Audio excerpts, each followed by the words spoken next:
सबसे पहले हम रूपरेखा देखेंगे। कुटीर उद्योग या लघु उद्योग पर निबंध। पहला, प्राचीन भारत में घरेलू उद्योग धंधे। दूसरा है कुटीर उद्योग के विनाश के कारण घरेलू उद्योग धंधे के वर्तमान स्थिति। कुटीर उद्योग की समस्याएं एवं निवारण। आर्थिक स्वतंत्रता कैसे प्राप्त हो। प्राचीन भारत में घरेलू उद्योग धंधे एक ऐसा युग था जब कि भारत के घरेलू उद्योग धंधों की अपार उन्नति हो चुकी थी। इसलिए इतिहास में भारतीय कारीगर का सुनहला युग विख्यात है। यहाँ की हाथ की बनी चीजें सुंदर, सस्ती और टिकाऊ होती थीं। विदेशों के लोगों उनकी चीज़ों का अत्यधिक व्यापार करते थे। वे इस देश के साथ व्यापार करना गौरव की बात समझते थे।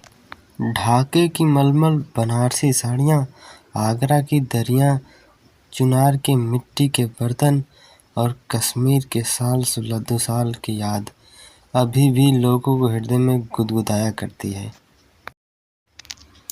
कुटीर उद्योग के विनाश के कारण हमारे दुर्भाग्य से देश में अंग्रेजी सरकार की स्थापना हुई। स्वार्थ सिद्ध और साम्राज्य विस्तार के लोग से कल कारखानों की बढ़ती होने लगी। देश के घरेलू उद्योगों धंधों को जड़ से उखाड़ डालने की कोशिश की जाने लगी।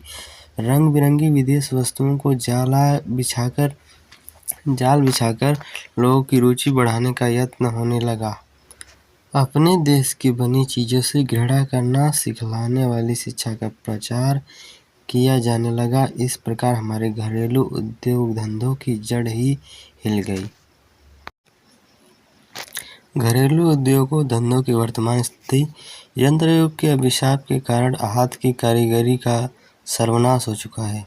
कल कारखानों की बढ़ती कारण कारीगरों और शिल्पियों की कमर टूट चुकी है। देश की हाथ की कारीगरी की चीज़ें कल कारखानों में बनी चीज़ें के मुकाबले भद्दी, महंगी और बेडौल जचती हैं। इसलिए भारत के पेट भरने वाले शिल्पियों और कारीगरों को आज दाने दाने के लिए मोहताज बनना पड़ रहा है। किंतु यह ध्रुव सत्य है कि जब तक देश की कारीगरी की रक्षा नहीं की जा सकेगी तब तक देश की दरिद्रता और बेकारी छुटकारा पाना टेढ़ी खीर है। कुटीर उद्योग की समस्या निवारण। आज देश स्वतंत्र है। स्वतंत्र भारत के प्रत्येक व्यक्ति का यह पवित्र कर्तव्य है कि वह देश की खोई हुई कारीगरी का उद्धार करने के लिए पूरे मन से चेष्टा करे। राष्ट्रपिता गांधी जी बराबर इस बात पर जोर दिया करते थे कि विदेशी वस्तुओं को बहिष्कार और चरखा तथा करघा का प्रसार करने से ही हमारी गुलामी का अंत होगा। तभी हमारी दरिद्रता दूर होगी, देश में बेकारी का नाम मिट जाएगा और तब हमारी आर्थिक समस्या समाधान होगा। इसके लिए हमें शिक्षा का प्रचार करना होगा। सरकार के घरेलू उद्योगों धंधों की उन्नति और विकास को ध्यान देना पड़ेगा।